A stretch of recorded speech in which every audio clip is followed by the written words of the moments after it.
Assalamualaikum warahmatullahi wabarakatuh. Kami dari kelompok 6 Hukum Bisnis K1 S1 Akuntansi akan mempresentasikan mengenai materi kepailitan. Sebelumnya, izinkan saya memperkenalkan anggota kelompok kami. Yang pertama, saya Restuari Garinjani dengan NPM 201010403. Rina Juniarti, NPM 201010439. Pinky Nila Primasari 201010495 dan Daniswara Nursyabani NPM 201014141.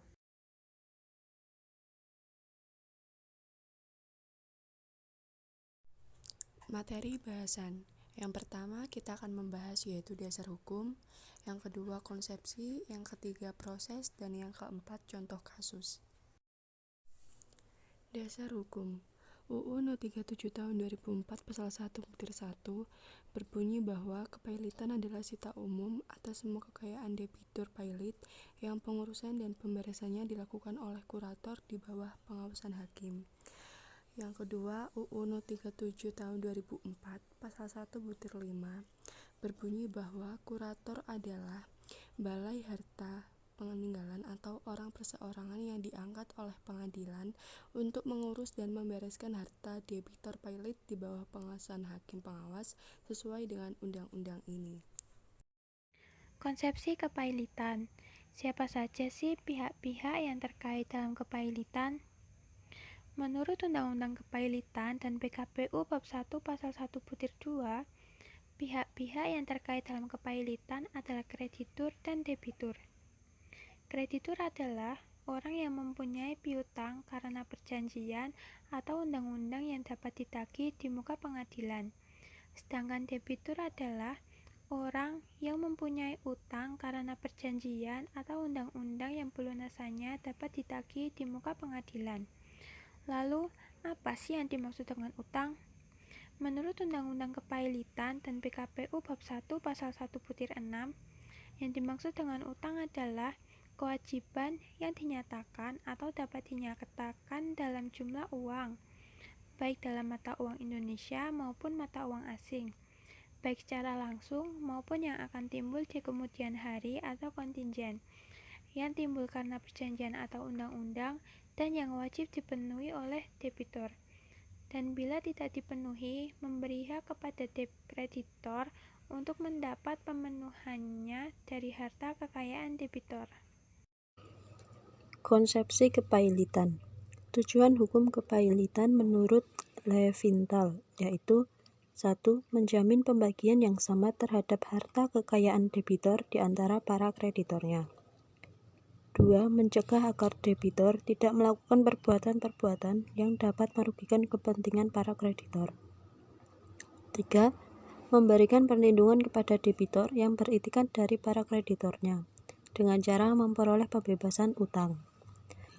Kemudian faktor perlunya pengaturan mengenai kepailitan dan penundaan kewajiban pembayaran utang yang dijelaskan dalam UU Kepailitan dan PKPU yaitu 1. Untuk menghindari perebutan harta debitor apabila dalam waktu yang sama ada beberapa kreditor yang menagih piutangnya kepada debitor. 2. Untuk menghindari adanya kreditor pemegang hak jaminan kebendaan yang menuntut haknya dengan cara menjual barang milik debitor tanpa memperhatikan kepentingan debitor atau para kreditor lainnya. 3. Untuk menghindari adanya kecurangan-kecurangan yang dilakukan oleh salah seorang kreditor dan debitor sendiri. Konsepsi kepailitan.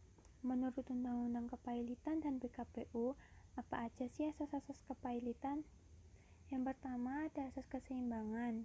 Asas ini memuat ketentuan yang dapat mencegah terjadinya penyalahgunaan peranata dan lembaga kepailitan oleh debitur yang tidak jujur.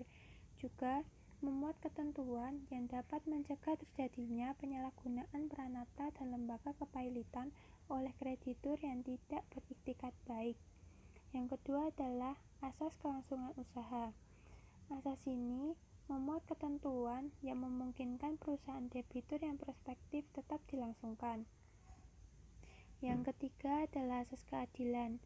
Asas ini bertujuan untuk mencegah terjadinya kesewenang-wenangan pihak penagih yang mengusahakan pembayaran atas tagihan masing-masing terhadap debitur dengan tidak mempedulikan kreditur lainnya. Yang keempat adalah asas integrasi. Asas ini mempunyai pengertian bahwa sistem hukum formal dan hukum materialnya merupakan satu kesatuan yang utuh dari sistem hukum perdata dan hukum acara perdata nasional. Proses kepailitan. Syarat kepailitan adalah debitur yang ingin dipailitkan mempunyai sedikitnya 2 utang. Yang kedua, debitur tidak melunasi sedikitnya 1 utang kepada salah satu krediturnya. Yang ketiga, utang yang tidak dibayar lunas itu haruslah utang yang telah jatuh waktu dan dapat ditagih.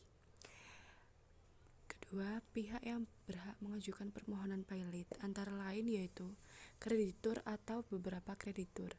Yang kedua, debitur itu sendiri. Yang ketiga, kejaksaan untuk kepentingan umum. Yang keempat, Bank Indonesia. Yang kelima, Badan Pengawas Pasar Modal Lembaga Keuangan. Dan yang keenam yaitu Menteri Keuangan. Ketika hakim mengeluarkan putusan pernyataan pailit, itu mengakibatkan harta kekayaan debitur dimasukkan ke dalam harta pailit. Tapi tahu nggak sih kalau ada pengecualian terhadap beberapa harta debitur yang tidak dimasukkan sebagai harta pailit? Nah, harta-harta itu antara lain ada 1. Benda termasuk hewan yang benar-benar dibutuhkan oleh debitor sehubungan dengan pekerjaannya, perlengkapannya, alat-alat medis yang dipergunakan untuk kesehatan, tempat tidur dan perlengkapannya yang dipergunakan oleh debitor dan keluarganya, dan bahan makanan untuk 30 hari bagi debitor dan keluarganya yang terdapat di tempat itu. Yang kedua adalah segala sesuatu yang diperoleh debitor dari pekerjaannya sendiri sebagai penggajian dari suatu jabatan atau jasa, sebagai upah, pensiun, uang tunggu atau uang tunjangan sejauh yang ditentukan oleh hakim pengawas, dan uang yang diberikan kepada debitor untuk memenuhi suatu kewajiban memberi nafkah menurut undang-undang.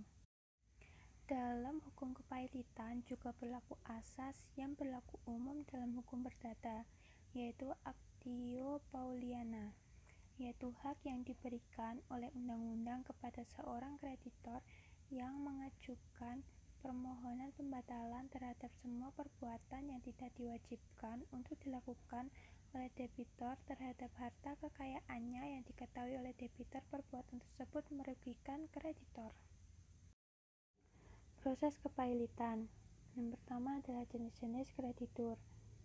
Yang pertama, kreditur kongruen adalah kreditur yang harus berbagi dengan para kreditur yang lain secara proporsional.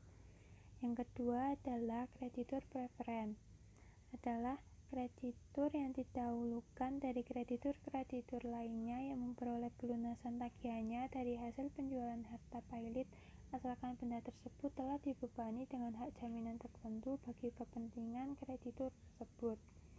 Yang ketiga, kreditur separatis, adalah kreditur pemegang hak istimewa yang oleh undang-undang diberikan kedudukan.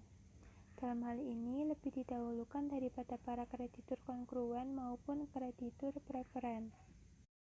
Lalu yang bisa menjadi kurator lainnya adalah 1. Orang perseroan yang berdomisili di Indonesia yang memiliki keahlian khusus, yaitu mereka yang mengikuti dan lulus pendidikan kurator dan pengurus. 2. Terdaftar pada kementerian yang lingkup tugas dan tanggung jawabnya dalam bidang hukum dan peraturan perundang-undangan. Tugas pokok kurator lainnya apa sih? Nah, tugas pokoknya itu 1. Melaksanakan semua upaya untuk mengamankan harta pailit dan menyimpan surat dokumen, uang, perhiasan, efek, dan surat berharga lainnya dengan memberikan tanda terima. 2. Membuat pencatatan harta pailit paling lambat 2 hari setelah menerima surat putusan pengangkatannya sebagai kurator. 3. Membuat daftar yang menyatakan sifat, jumlah piutang dan utang harta pailit, serta nama dan tempat tinggal kreditur beserta jumlah piutang masing-masing kreditur. Lalu masih ada beberapa tugas-tugas pokok lainnya. Berakhirnya kepailitan.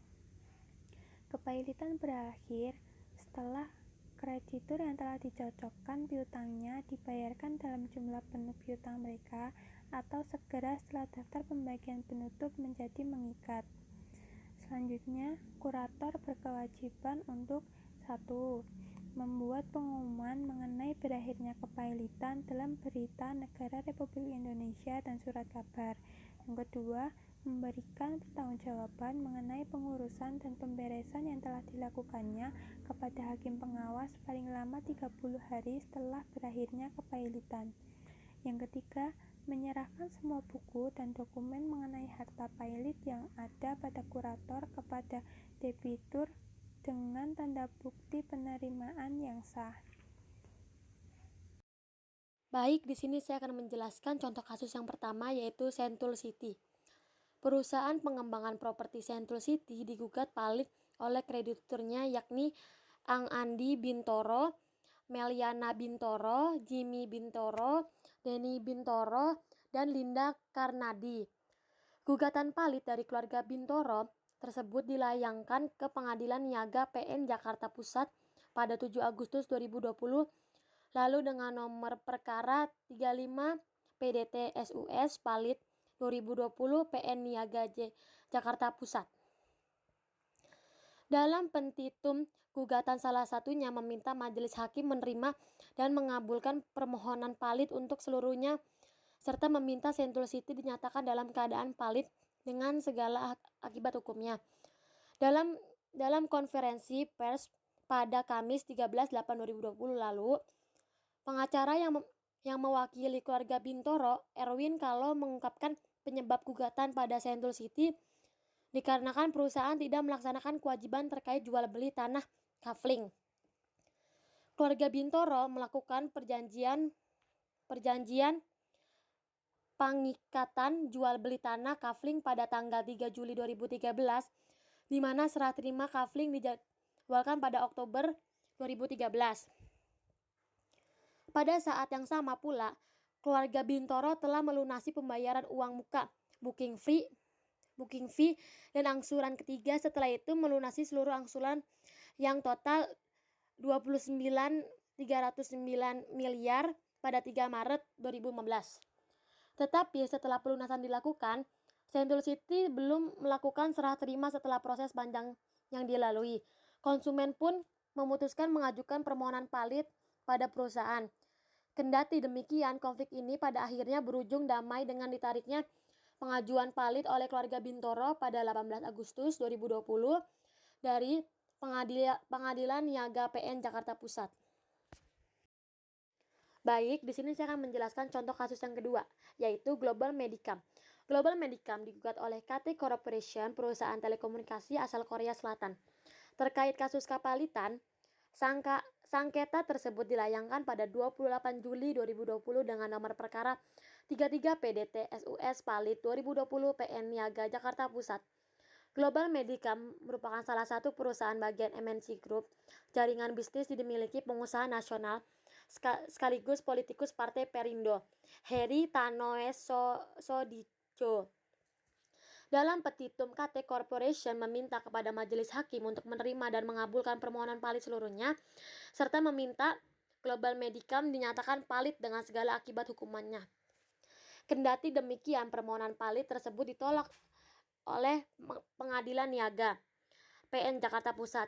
Majelis hakim menilai permohonan kepailitan tersebut tidak dapat membuktikan dalil-dalil kreditur yang mempunyai 2 atau lebih kreditur.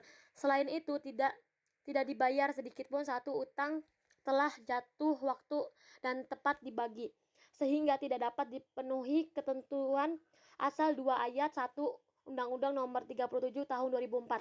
Dengan penolakan permohonan ini, KT Corporation pun dijawabkan untuk membayar ganti rugi biaya perkara yang ditimbulkan dari sengketa tersebut. Kuasa hukum Global Medicam, Hotman Paris Hutape, mengatakan putusan itu menegaskan bahwa KT Corporation merupakan tidak mempunyai cukup bukti untuk permohonan pailit kepada Global Medicam. Kita nggak tahu dari mana dia ngaku-ngaku dapat pengalihan kontrak dari perusahaan lain. Tapi untuk pengalihan kontrak itu harus ada perjanjian pengalihan. Dia tidak punya, jadi memang sama sekali nggak tahu dari awang-awang mana dia. Ujar Hotman Paris dalam keterangan Rabu 30 bulan 9 2020. Sekian dari presentasi kami. Apabila terdapat kesalahan maupun kekurangan dalam penyampaian, kami mohon maaf sebesar-besarnya. Wabillahi taufiq wal hidayah. Wassalamualaikum warahmatullahi wabarakatuh. Terima kasih.